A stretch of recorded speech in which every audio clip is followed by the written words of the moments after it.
Coming up on Mountain News this morning, we show you a touching tribute to the 4 people who died in a Bell County house fire earlier this week. And we now have more information in a deadly Leslie County crash where one woman is on trial after police say she was intoxicated behind the wheel. And also in Leslie County, we now know when one man accused in a high-profile murder case will have his day in court. Dedicated to Eastern and Southern Kentucky, this is WYMT Mountain News This Morning.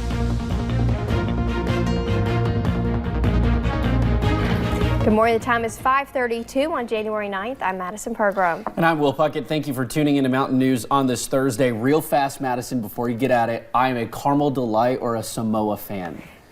Are they both Girl Scout cookies? Yes. Oh, okay. I've never had the Samoas. Well, let's go to Brandon Robinson. Brandon, do you have a favorite Girl Scout cookie? All of them. they're all good. Now, listen, there you go. But anything with peanut butter, I'll take. But yeah, there you go. So there you go. Let's get into the forecast this morning. After we've made you hungry talking about Girl Scout cookies, let's see what's going on currently in Whitesburg. And it's pretty quiet down there this morning in Letcher County. The camera looking pretty nice there. Look at the moon out there shining bright, just maybe a cloud or two. But most spots clear this morning and frosty because we're seeing those temperatures in the mid to upper 20s and low 30s there across the area. So just again, bundle up, be careful. Some winds out of the southeast this morning. They've kind of shifted there, but it's bringing in some of that warmer air, so the temperature should start to go up here pretty soon as we head across the board. That's making for a little bit of a wind chill, though. 23 is what it feels like right now in Prestonsburg, 28 in Harlan, and 25 there in Pikeville and Moorhead. Your weather app forecast today, you can download that for free. Got some rain coming the next couple of days. You can track that with that weather app.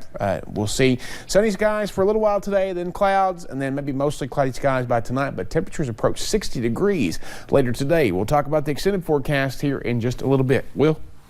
Alrighty, Brandon, thank you. Well, folks in Bell County are trying to find a way to heal after just a devastating loss. None more so than Jennifer Posey, who was not home when the fire started and lost her mother and 3 kids in it. A touching tribute Wednesday morning from a group of Bell Central students singing Amazing Grace alongside a memorial honoring the young victims. Their classmates, 12-year-old Sierra Posey, 11-year-old Cynthia Posey, and 8-year-old Sean Posey. They and their grandmother, Beulah Mullins, all died in the fire when their home was reduced to ashes. It's a tough loss for the community. And we talked to a teacher who knew the family and says the children were full of life. They were good kids. Little rays of sunshine. They were little rays of sunshine. At this point, we still do not know what caused that fire, though investigators say there are not any signs of foul play. And in Bell County, that community is still mourning the loss of the 4 of their own. Yeah, a house fire took the lives of Beulah Mullins and her 3 grandchildren, Sierra, Cynthia, and Sean. Yesterday, their classmates released balloons to say their goodbyes. WYMT's Emily Bennett spent the day with them and their principal, who says it's hard to watch them grow up too fast. I know that you love them. Just a day after losing 3 of their classmates, 3. Bell Central is starting the process of healing. A togetherness today that we are seeing amongst our students and our faculty and the community at large. Principal Jennifer Blankenship's job outside of the paperwork and the meetings is to help guide these kids as they begin to grow up. Boys, are you liking your new home? Growing up, learning about life, about people, and now for these students, about death.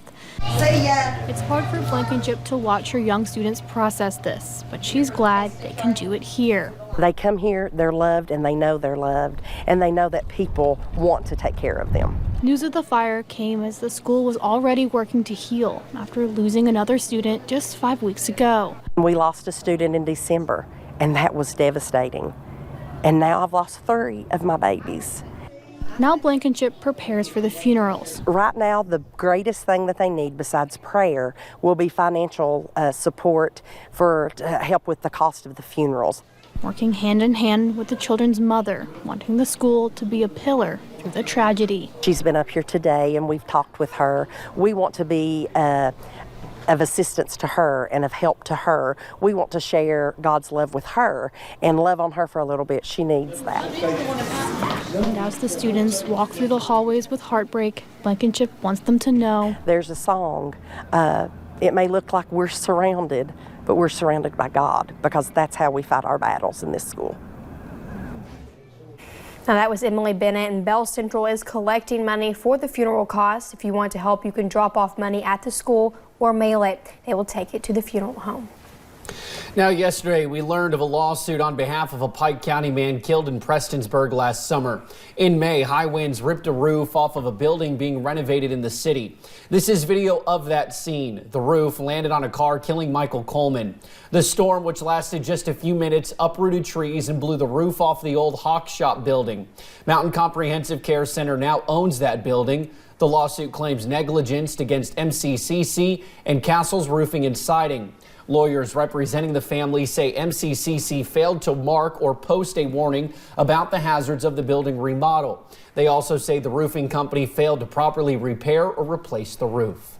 And now to Pulaski County, that's where police say a murder suspect turned a gun on himself. Deputies say 33-year-old Bobby Eldridge killed his wife back in October before shooting himself. He survived his injuries and was taken to UK Medical Center.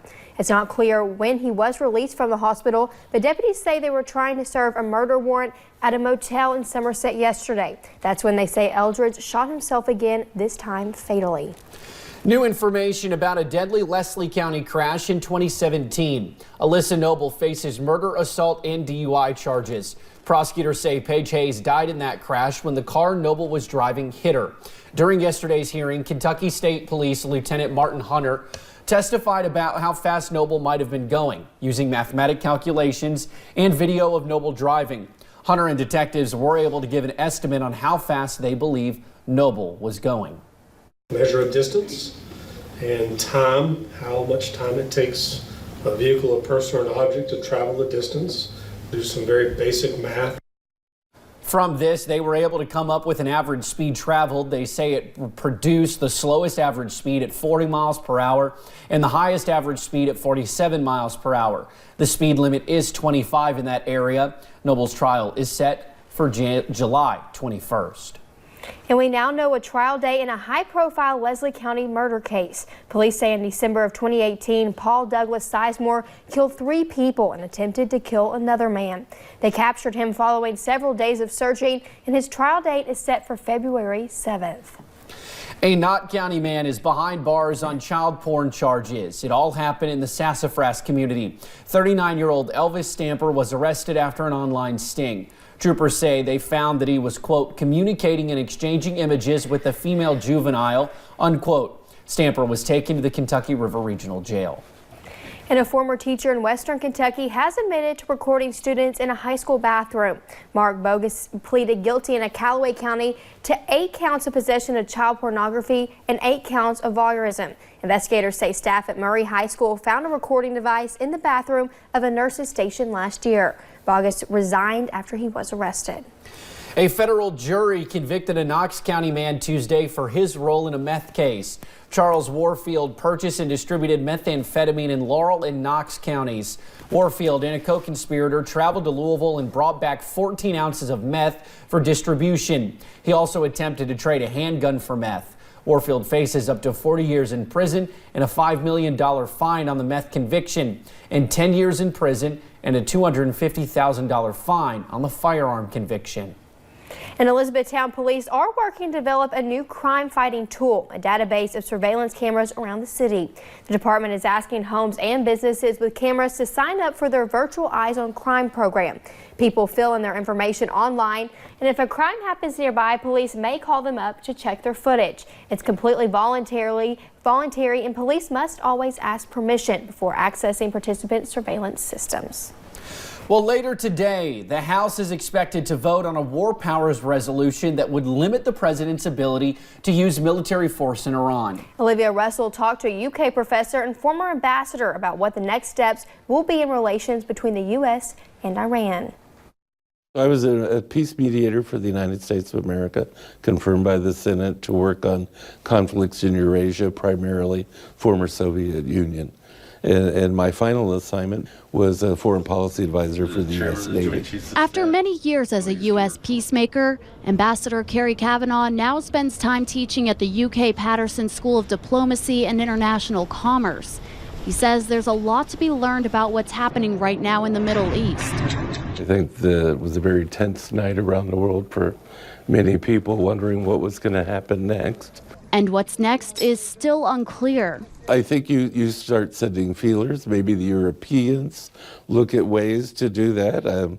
Potentially Russia is going to offer to try to help do that. It may simply be we will require a cooling off period to get a bit further away from this before you can start an active dialogue. Kavanaugh says that dialogue is necessary, though. Because diplomacy does require talking with and dealing with people that you don't necessarily like, but it's how you solve problems. He hopes that dialogue can calm the tensions. In Lexington, Olivia Russell, WKYT. Now, Senator Rand Paul tweeted about a conversation he shared yesterday with the president. The senator said, "The president shares my thoughts that the last thing we need is another ground war. He doesn't want endless wars. I continue to hope for de-escalation and diplomacy." Well, the Kentucky National Guard is standing by in case it is needed overseas. The Guard told us yesterday that it has not received any new orders. Still, the Guard says it's ready to support any mission it's given and that the troops remain vigilant.